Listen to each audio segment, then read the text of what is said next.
साप्ताहिक घडामोडींचा आढावा अवतीभवती। निवेदिका अनघा मगदूम, सादर करते विवेक वानखडे।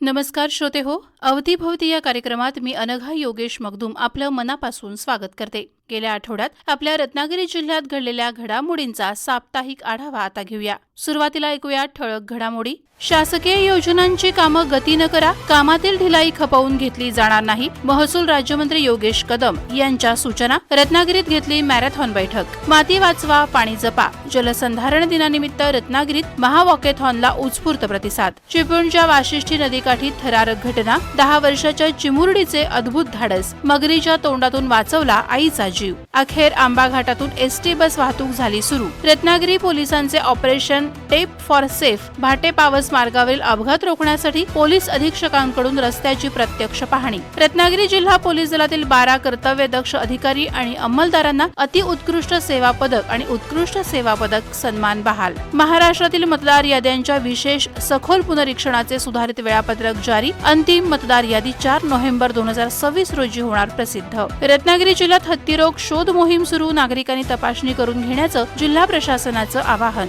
गणेशोत्सवासाठी कोकण रेल्वेवर विशेष गाड्यांची घोषणा, 2 एक्सप्रेसला कायमस्वरूपी अतिरिक्त डबे। रत्नागिरीमध्ये विविध मंदिरांमध्ये हरिनाम सप्ताहाला प्रारंभ, तर खेड शहरात दुर्मिळ बाबूपीठ वायपरचा वावर। महात्मा फुले नगरात विषारी चापडा सापाचं रेस्क्यू। आता ऐकूया सविस्तर वृत्तांत।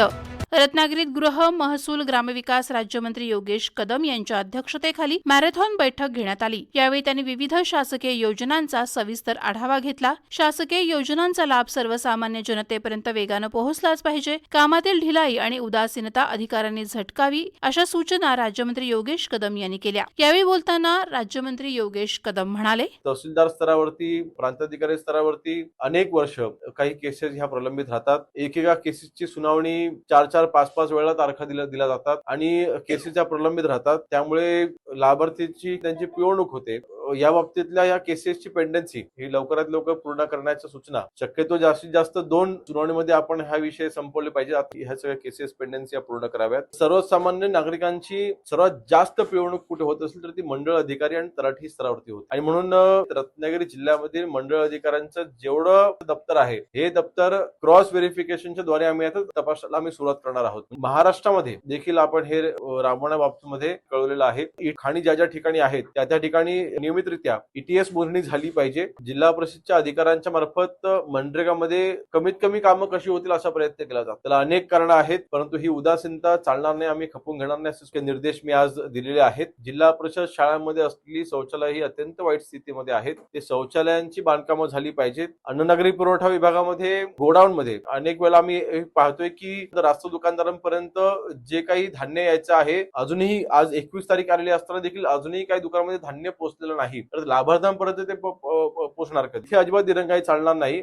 अंत्योदय यादी असू द्यात किंवा नसू द्यात, परंतु धान्य त्या दुकानदारांपर्यंत वेळेत पोहोचलं पाहिजे, जे शेवटच्या लाभार्थ्यांपर्यंत वेळेत गेलं पाहिजे। घरकुल योजनेतील लाभार्थ्यांना मोफत 5 ब्रास वाळू वाटपात झालेल्या दिरंगाईबद्दल तीव्र नाराजी व्यक्त करत दगडखाणींची ईटीएस मोजणी तत्परतेने पूर्ण करणे आणि रस्त्यांवरील अतिक्रमण तात्काळ काढण्याच्या सूचना राज्यमंत्री योगेश कदम यांनी दिल्या। यावेळेला ते म्हणाले, घरकुलांची बांधकामं चालू असताना त्यांना 5 ब्रास जी मोफत वाळू उपलब्ध करून द्यायची, त्या बाबतीतली अंमलबजावणी ही समाधानकारक नाही, तर त्याची अंमलबजावणी ही जिल्ह्यामध्ये अग्रेसरपणे झाली पाहिजे। त्याकरता आवश्यक असल्यास जे काही शासन स्तरावरनं काही निर्णय बदलायची आवश्यकता असेल किंवा नवीन निर्णय घ्यायची आवश्यकता असेल तर ती देखील आमची तयारी आहे। परंतु त्या बाबतीतली अधिकाऱ्यांची उदासीनता, नक्कीच त्या बाबतीमध्ये मी नाराजी व्यक्त केली। तसे मी सूचना संबंधित अधिकाऱ्यांना देऊन ही 5 ब्रास मोफत वाळू ही घरकुलासाठी लाभार्थ्यांना उपलब्ध करून द्या असं सूचना मी केलेल्या आहेत। याशिवाय लखपती दिदी, विकसित भारत, आवास आणि आरोग्य योजनांचा आढावा घेत निधीअभावी प्रलंबित कामांची यादी सादर करण्यास त्यांनी सांगितले। या प्रसंगी SIR मोहिमेत उल्लेखनीय काम करणाऱ्या अधिकारी कर्मचाऱ्यांचा राज्यमंत्र्यांच्या हस्ते प्रशस्तीपत्र देऊन सन्मान करण्यात आला। या बैठकीला जिल्हाधिकारी मनोज जिंदल, मुख्य कार्यकारी अधिकारी वैदेही रानडे यांच्यासह प्रमुख अधिकारी उपस्थित होते।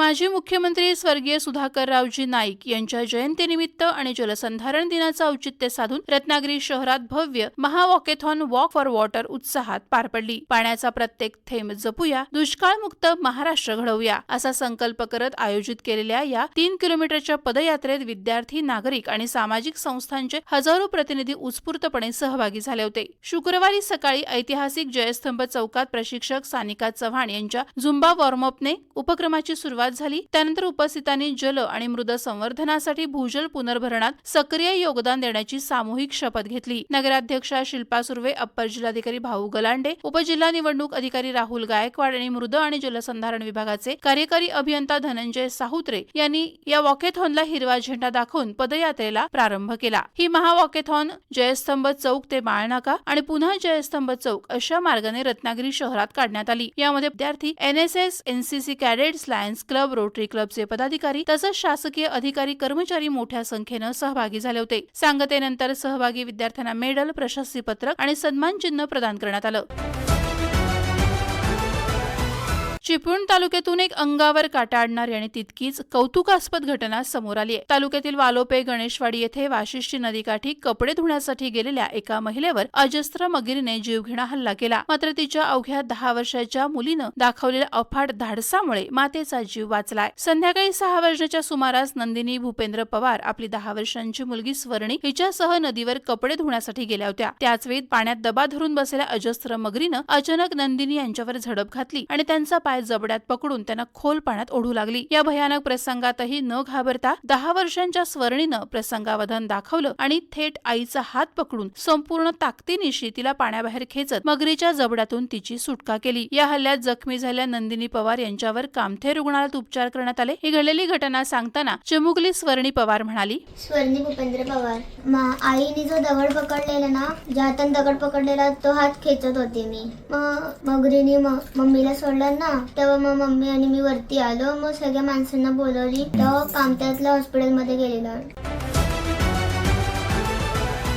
रत्नागिरी नागपूर महामार्गावरील आंबा घाटातील ओझरे खिंडीत रस्ता खचल्यामुळे 31 जुलैपासून अवजड वाहनं आणि 9 ऑगस्ट पासून बंद असलेली ST बस वाहतूक अखेर पूर्ववत सुरू करण्यात आली. रस्त्याची पाहणी केल्यानंतर देवरुख आगारातून बस सोडण्यात आल्याने प्रवाशांना मोठा दिलासा मिळालाय. सुरक्षेचा उपाय म्हणून खचलेल्या भागात वाहनं अत्यंत सावकाश चालवण्याचे निर्देश देण्यात आले. तसंच या मार्गावर ST प्रशासनाचं विशेष पथक तैनात करण्यात आलं असून परिस्थितीवर बारकाईनं लक्ष ठेवलं जात आहे. या खचलेल्या भागाची लांजा राजापूर साखरपा मतदारसंघाचे आमदार किरण सामंत, रत्नागिरीचे जिल्हाधिकारी मनोज जिंदल आणि कोल्हापूरचे जिल्हाधिकारी डॉ. विजय राठोड प्रत्यक्ष पाहणी केली होती.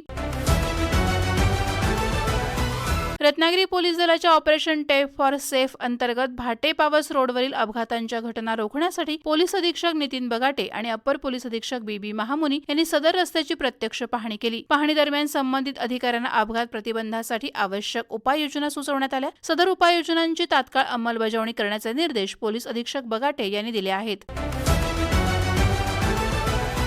स्वातंत्र्य दिनानिमित्त भारत सरकारच्या गृह मंत्रालयाच्या अधिसूचनेनुसार महाराष्ट्र पोलीस महासंचालक कार्यालयामार्फत दिला जाणारा प्रतिष्ठित अतिउत्कृष्ट सेवा पदक आणि उत्कृष्ट सेवा पदक सन्मान रत्नागिरी जिल्हा पोलीस दलातील 12 कर्तव्यदक्ष अधिकारी आणि अंमलदारांना जाहीर झाला. त्यांच्या दीर्घकालीन निष्कलंक आणि गुणवत्तापूर्ण सेवेची दखल घेऊन हा गौरव करण्यात आला. यात अतिउत्कृष्ट सेवा पदक मिळवणाऱ्यांमध्ये लांजा पोलीस ठाण्याचे पोलीस निरीक्षक निळकंठ बगळे, स्थानिक गुन्हे अन्वेषण शाखेचे पोलीस निरीक्षक नितीन ढेरे, मुख्यालयातील श्रेणी पोलीस उपनिरीक्षक काशीनाथ गुरव, लांजाचे श्रेणी पोलीस उपनिरीक्षक संजय साळवी, जिल्हा विशेष शाखेच्या महिला पोलीस हवालदार निशा केळकर, मुख्यालयातील महिला पोलीस हवालदार वैदेही कदम, जिल्हा विशेष शाखेचे पोलीस हवालदार महेश गुरव आणि लांजा पोलीस हवालदार आशिष शेलार या 8 जणांचा समावेश आहे. तर राजापूरचे पोलीस निरीक्षक अमित यादव, चिपळूणचे पोलीस निरीक्षक फुलचंद मेंगडे, स्थानिक गुन्हे अन्वेषण शाखेचे पोलीस हवालदार विजय आंबेकर आणि जिल्हा विशेष शाखेचे पोलीस हवालदार अमोल गमरे या 4 उत्कृष्ट सेवा पदक जाहीर झाले. या सर्व पदक प्राप्त पोलीस अधिकारी आणि अंमलदारांचा स्वातंत्र्य दिनाच्या मुख्य शासकीय समारंभात पालकमंत्री उदय सामंत यांच्या हस्ते सन्मान करण्यात आला.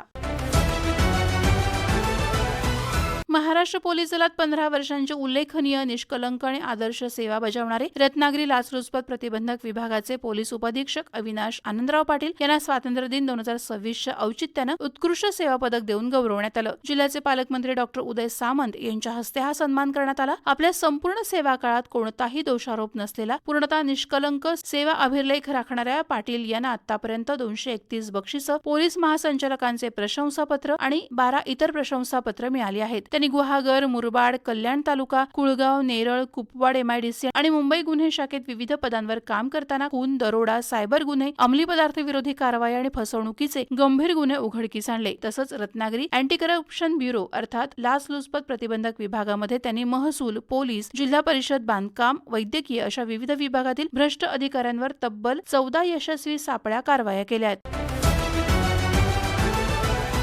भारत निवडणूक आयोगानं महाराष्ट्रातील विधानसभा मतदारसंघाच्या मतदार याद्यांच्या विशेष सखोल पुनरीक्षणाचे अर्थात स्पेशल इंटेन्सिव्ह रिव्हिजन SIR चे सुधारित वेळापत्रक जाहीर केलंय. गृहभेटींद्वारे गणना प्रपत्र भरून घेण्याचा कार्यक्रम 17 ऑगस्ट 2026 रोजी समाप्त झाला असून त्यानंतर या कार्यक्रमाअंतर्गत मतदान केंद्रांचं सुसूत्रीकरण आणि प्रारूप मतदार याद्या तयार करण्यासंबंधीची तांत्रिक प्रक्रिया पूर्ण करण्याच्या उद्देशानं वेळापत्रकात सुधारणा करण्यात आली आहे. सुधारित वेळापत्रकानुसार मतदान केंद्रांचं सुसूत्रीकरण आणि पुनर्रचना 24 ऑगस्ट 2026 पर्यंत पूर्ण करण्यात येणार आहे. त्यानंतर 31 ऑगस्ट 2026 रोजी प्रारूप मतदार यादी प्रसिद्ध करण्यात येणार आहे. 31 ऑगस्ट ते 30 सप्टेंबर 2026 या कालावधीत ज्या नागरिकांची नावं प्रारूप मतदार यादीत समाविष्ट झालेली नसतील असे नागरिक तसंच 1 ऑक्टोबर 2026 या दिनांकास किंवा यापूर्वी ज्या मतदारांच्या वयाची 18 वर्ष पूर्ण करणारे नवमतदार आपलं नाव मतदार यादीत समाविष्ट करण्यासाठी ऑनलाईन किंवा ऑफलाईन पद्धतीनं अर्ज क्रमांक 6 सादर करू शकतात. 31 ऑगस्ट ते 29 ऑक्टोबर 2026 या कालावधीत नोटिसांबाबतची कार्यवाही तसंच प्राप्त दावे आणि हरकती निकालात काढण्याबाबतची कार्यवाही करण्यात येणार आहे. तर अंतिम मतदार यादी 4 नोव्हेंबर 2026 रोजी प्रसिद्ध करण्यात येईल.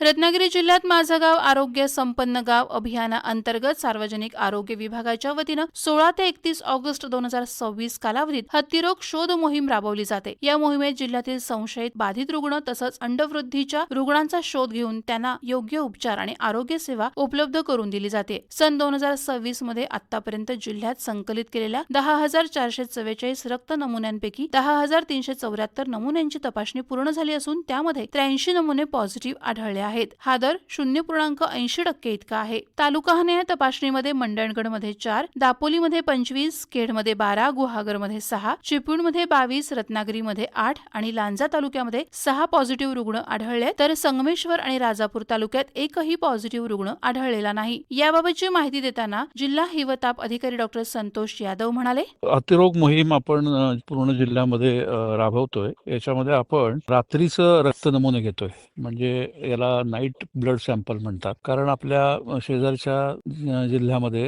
हत्तीरोगाचे पेशंट सापडले. त्याच्यानंतर आपण एक मोहीम केली की त्याच्यामध्ये सुद्धा आपल्याला बाहेरून येणाऱ्या बाहेर परराज्यातील लोकांचे आपण रक्त नमुने घेतले. त्याच्यामध्ये आपल्याला 89 रुग्ण पॉझिटिव्ह सापडले. त्याच्यानंतर आता ही शासनानं स्थानिक सर्व लोकांचं रक्त नमुने घेऊन त्याच्यात कुठे मलेरियाचं इन्फेक्शन आहे का हे बघण्यासाठी ही आपण मोहीम चालू केलेली आहे आणि ती 31 तारखेपर्यंत चालू राहणार आहे. मध्ये लोकांनी प्राथमिक आरोग्य केंद्रातून येणारे जे आमचे कर्मचारी आहेत त्याच्यामध्ये MPW, ANM हे आपल्याकडे येतील आणि आपल्याला सांगतील की आम्ही रात्री रक्त नमुने घेण्यासाठी येणार आहोत, तरी आम्हाला सहकार्य करा. कारण फायलेरियाचा फायलर चीट आहेत हे रात्री जेव्हा पेशंट झोपतो किंवा आपण झोपतो तेव्हा रात्री रक्तामध्ये येतात, दिवसा ते रक्तामध्ये येत नाहीत. त्याच्यामुळे जेव्हा पेशंट जेवून झोपतो 1 तासाभरानंतर ते रक्तामध्ये येतात आणि त्यावेळी जर आपण ही स्लाइड घेतली तर त्याच्यामध्ये ते फायलेरियाचे जंतू आहेत का हे समजतात आणि मग निदान झालं तर लवकर उपचार होऊन त्याच्यामध्ये येणारी जी डिसॅबिलिटी आहे ती आपण वाचवू शकतो. म्हणजे एखाद्या रुग्णाचं आयुष्य पूर्ण आपण वाचवू शकतो. कारण त्याच्यामध्ये झालेली जी डिसॅबिलिटी आहे फायलेरिया ती आयुष्यभर भरून निघत नाही कुठल्याच ट्रीटमेंटनं. त्याच्यामुळे आम्ही जनजागृती करतोय. त्याला सगळ्या लोकांनी आम्हाला मदत करावी.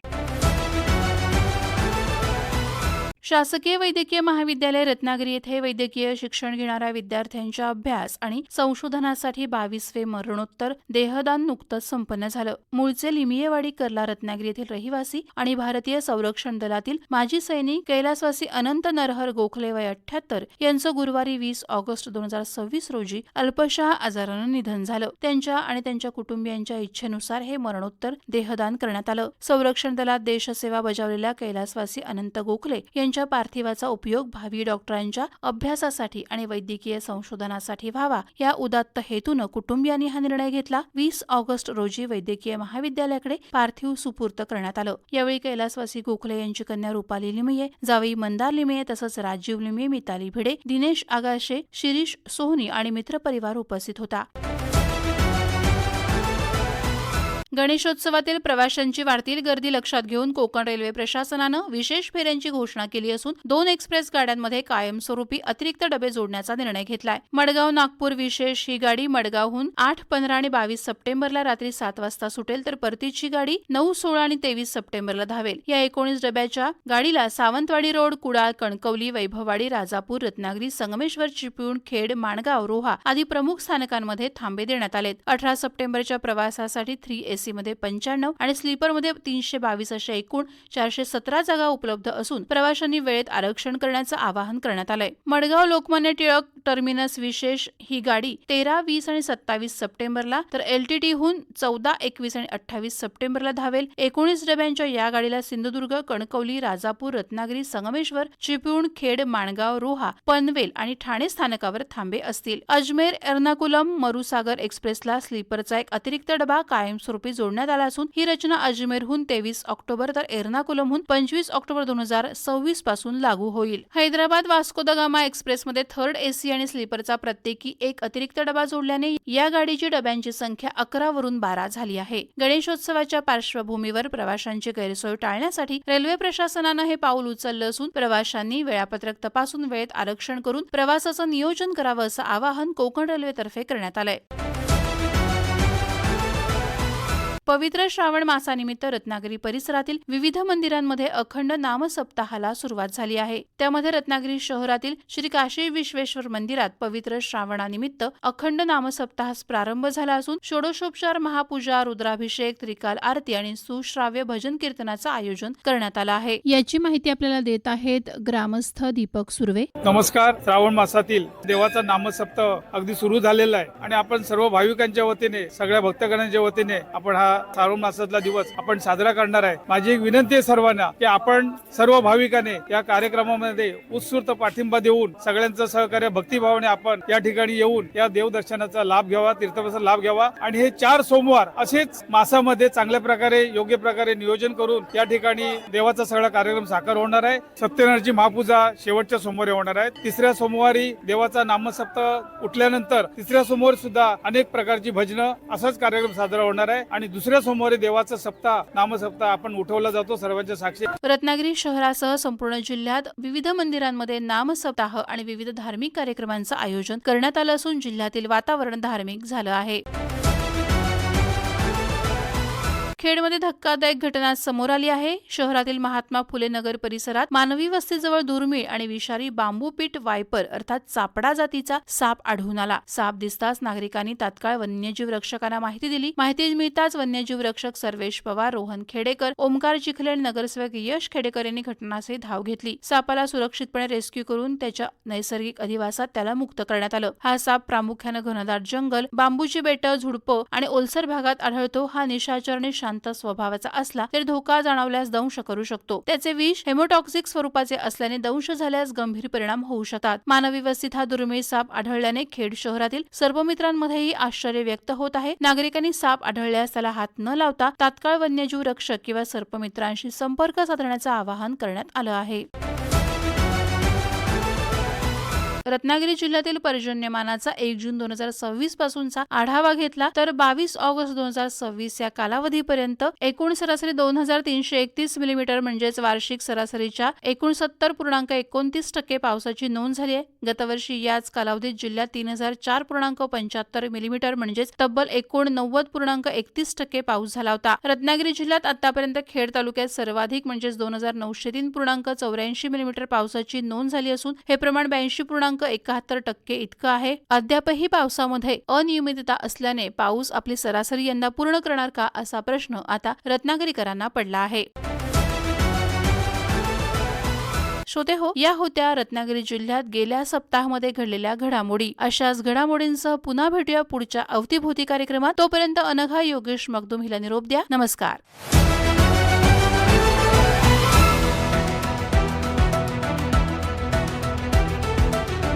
साप्ताहिक घडामोडींचा आढावा अवतीभवती. निवेदिका अनघा मगदूम. सादर करते विवेक वानखडे.